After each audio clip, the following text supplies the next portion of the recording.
আসসালামু আলাইকুম। চতুর্থ শ্রেণী। আজকে আমরা 104 পৃষ্ঠার 11-12 অঙ্কটি সমস্যার সমাধান করব। উপকূলীয় একটি উপজেলার জনসংখ্যা ছিল ৭৬,৩৫০ জন। সমুদ্র উপকূলে পানির উচ্চতা বৃদ্ধির কারণে 4% মানুষ অন্যত্র চলে গেল। বর্তমানে ওই উপজেলার জনসংখ্যা কত? এখানে 4% মানুষ শুধু চলে গেল, আর এখানে মোট জনসংখ্যা আছে। তাহলে মোট কতজন লোক বর্তমানে, মোট কতজন লোক চলে গেছে, এই সংখ্যা যখন আমরা বের করতে পারবো তখন এটার থেকে এটা বিয়োগ করে দিলেই আমাদের ফলাফল হয়ে যাবে। তাহলে আমরা প্রথমে কি করব, যে 4%, যে অর্থাৎ কি 4% মানুষ অন্যত্র চলে গেল। 4% মানুষ চলে যাওয়া মানে কি, 100 জনে চলে গেল 4 জন।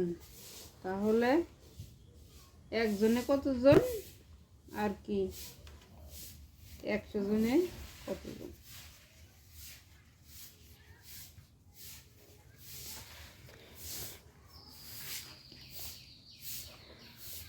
চার পার্সেন্ট মানুষ কি করলো, অন্যত্র চলে গেল। চলে যাওয়া, তাহলে 100 জন, এখানে 4% চলে যাওয়া মানুষ রইল কয়জন? 100 জনে মানুষ রইল 96 জন। তাহলে 4% মানুষে চলে যায়। 4% মানুষ চলে যাওয়ার অর্থ কি, 100 জনে চলে যায় কতজন? 4 জন। একজনে চলে যায় 100 জন। তারপর আছে কি কতজন? 76,350 জন। 76,350 জনে চলে যায়। এই যে 4 গুণ 76,350 ভাগ 100। এখন আমরা কাটাকাটি বা ভাগ করার চেষ্টা করি। এই শূন্য কাটা, 5 দুগুণে 10, 2 দুগুণে 4। এখন যদি কাটাকাটি সর্বশেষ না করতে পারি তাহলে আমরা এটাকে দিয়ে এটা গুণ করে 5 দা ভাগ করি। আমাদের ভাগ করা শেষ। এখানে আমাদের ভাগ করা শেষ। তাহলে আমাদের ভাগফল কি, 3054 জন। এই 3054 জন চলে গেছে এই 76,500-র মধ্যে। তাহলে আমাদের 350-এর মধ্যে। তাহলে আমাদের প্রশ্ন কি করেছে, এখানে প্রশ্ন করেছে যে বর্তমানে ওই উপজেলায় জনসংখ্যা কত। মোট ছিল এতজন লোক, চলে গেল এই লোক। এখন তাহলে এটার থেকে এটা বিয়োগ হবে, এটুকু আমাদের রাফ। তাহলে আমরা লিখব বর্তমানে ওই উপজেলার জনসংখ্যা। বর্তমানে ওই উপজেলার জনসংখ্যা।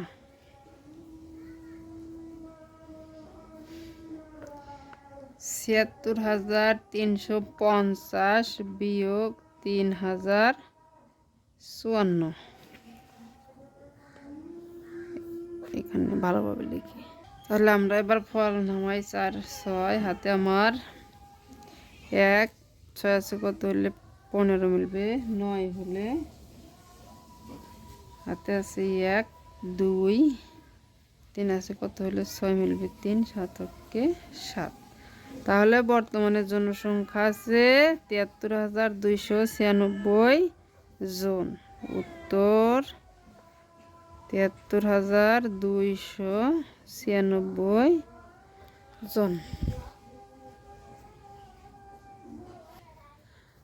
আমরা কিন্তু চাইলে এই অঙ্কটা আর একটা বিকল্পভাবে করতে পারি, যে 4% মানুষ চলে গেল। যেমন বিকল্প একটা বলি, 4% 4% মানুষ চলে যায়, চলে যাওয়ায় কি চলে যাওয়ায় কি জনসংখ্যা হবে, জনসংখ্যা হবে 4% মানে কি 100 জন থাকলে 4 জন চলে গেছে, তার মানে কি 96 জন, অর্থাৎ 100 জনে জনসংখ্যা হবে 96 জন। এখানে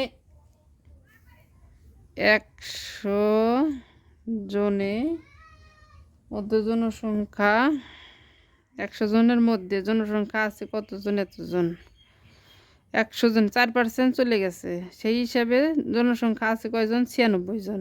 তাহলে 100 জনে আছে কতজন, 96 জন।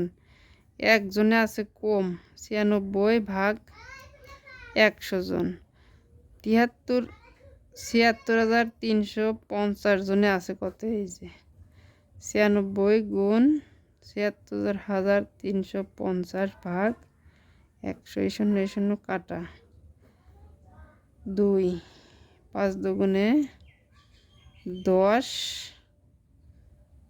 আর 45 দুগুণে 90, 43 দুগুণে 96।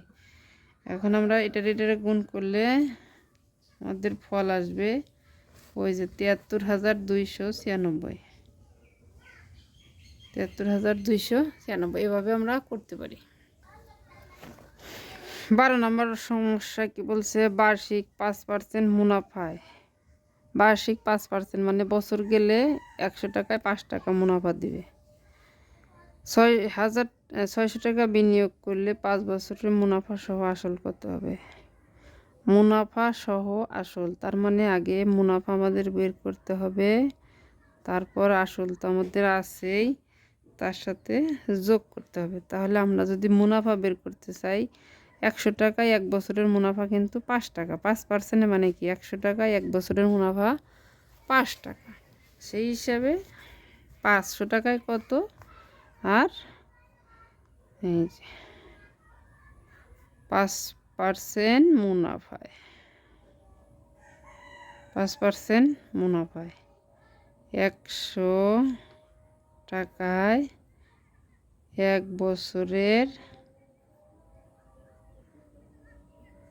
মুনাফা কত টাকা, 5 টাকা।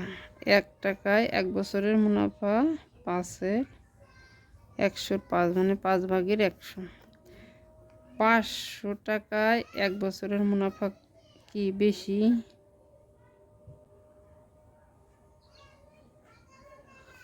তারপরে কত টাকায়, এখানে আমরা একবারেও দিতে পারি যে 5 বছরের মুনাফা আরও বেশি হবে। 5 5 25, 5 25-এ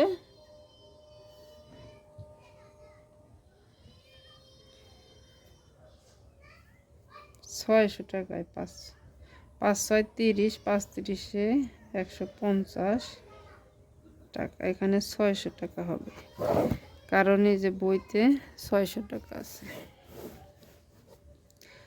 তাহলে এখন কি বলছে, আমার আসল ছিল কত টাকা, এই যে আসল কিন্তু 600 টাকা।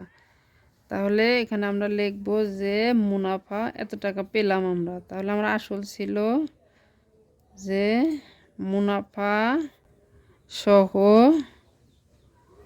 আসল হবে 600 যোগ 150 টাকা, এই 0 0 5 অক্ষে 5, 750 টাকা। উত্তর 750 টাকা।